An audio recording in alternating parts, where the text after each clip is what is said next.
Бәріне сәлем. Бүгін біз екі айнымалысы бар сызықтық теңдеулер жүйесін қосу тәсілімен шешу тақырыбын қарастырамыз. Екі айнымалысы бар сызықтық теңдеулер жүйесі құрамында x және y айнымалылары бар екі теңдеуден тұратын есеп.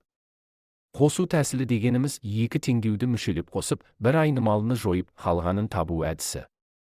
Бұл тәсіл жүйені тез әрі тиімді шешуге көмектеседі. Қосу тәсілінің қадамдары: бірінші, теңдеулердегі бір айнымалының коэффициенттері қарама-қарсы болуын тексер. Екінші, екі теңдеуді мүшелеп қосып, бір айнымалыны жой. Үшінші, қалған айнымалыны шеш. Төртінші, табылған мәнді бастапқы теңдеулердің біріне қойып, екінші айнымалыны тап.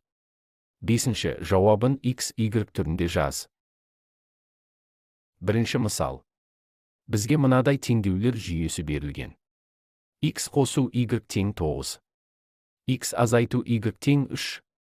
Бірінші екі теңдеуді қосамыз. Жақша ішінде x қосу y, қосу жақша ішінде x азайту y тең болады 9 қосу 3.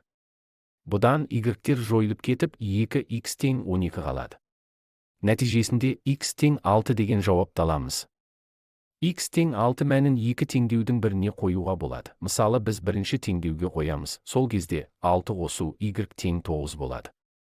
Сонда y тең 9 азайту 6, y 3-ке тең болады. Сонда жауабы x тең 6, y тең 3 болады.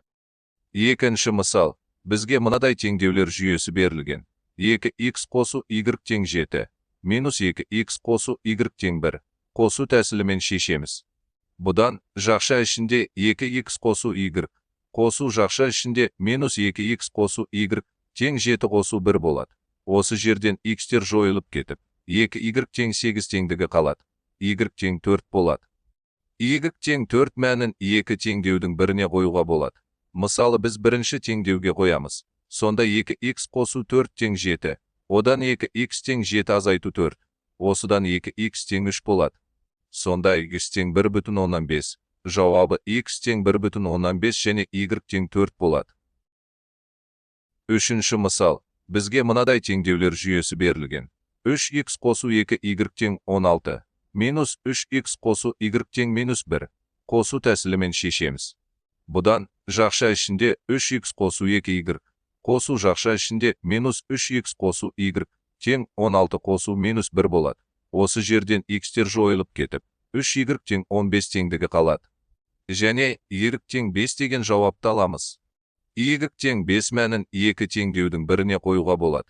Мысалы, біз бірінші теңдеуге қоямыз. Сонда 3x қосу 2 көбейту 5 тең 16, одан 3x тең 16 азайту 10. Осыдан 3x тең 6 болады.